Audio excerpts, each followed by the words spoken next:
আসসালামু আলাইকুম। আমি ইঞ্জিনিয়ার আব্দুল্লাহ আল মামুন। আজকের এপিসোডে আমরা আলোচনা করব সিমেন্টের মাঠ পরীক্ষা নিয়ে।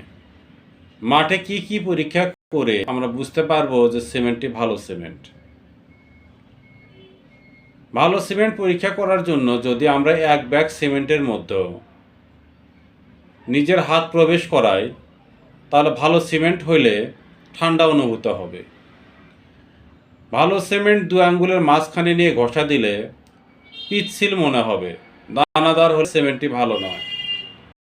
দু আঙ্গুলের মাঝখানে সিমেন্টের পেস্ট নিয়ে ঘষা দিলে অপেক্ষাকৃত আঠালো মনে হবে।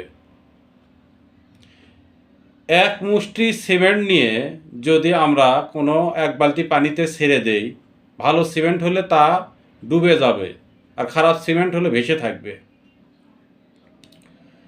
সিমেন্টের বর্ণ লালচে বা কালচে হলে বুঝতে হবে এর মধ্যে উল্লেখযোগ্য পরিমাণ অপদ্রব্য মিশ্রিত আছে। সিমেন্ট থেকে মাটির গন্ধ পাওয়া গেলে বুঝতে হবে এর মধ্যে উল্লেখযোগ্য পরিমাণ কাদা এবং পলি মিশ্রিত আছে। একটি মোটা গ্লাস প্লেটের উপরে যদি আমরা সিমেন্ট মোটা করে প্রলেপ দিয়ে 24 ঘন্টা পানিতে ভিজিয়ে রাখি, তাহলে ভালো সিমেন্ট হলে এটা জমে যাবে, ফেটে যাবে না। তো আজকের আলোচনা এটুকুই ছিল। আসসালামু আলাইকুম।